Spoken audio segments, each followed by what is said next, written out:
Back here in the studio now with meteorologist Blake Hansen. And Blake, it's likely we are going to see power outages across the area today, and they could last several days. What are some things people can do if, in fact, the lights go out? Yeah, there's still some things people can do through this morning before the event really ramps up this afternoon, Jay. And that's really the big concern, are the power outages. Travel's one thing, but power outages are a different beast. And, you know, you probably have heard some of these things already, but it bears repeating. These are some of the things you can do right about now through this morning before the storm ramps up this afternoon.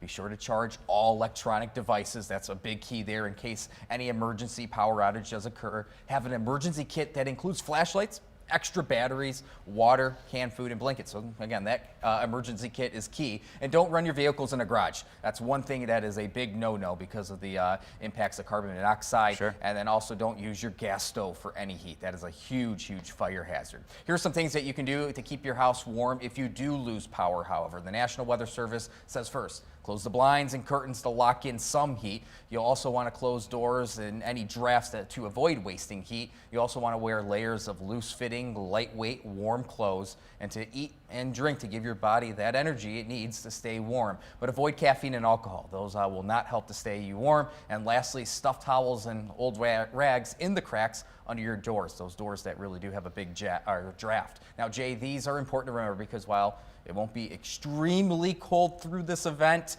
it's still February, and these temperatures by Friday will drop into the teens and 20s, and with the possibility folks could be without power for days. When you have temperatures in the 30s and eventually by the end of the week in the 20s and little to no heat, you're going to get cold, that's for sure. Some simple solutions here, putting those rags or towels under the door just to keep that draft from coming in.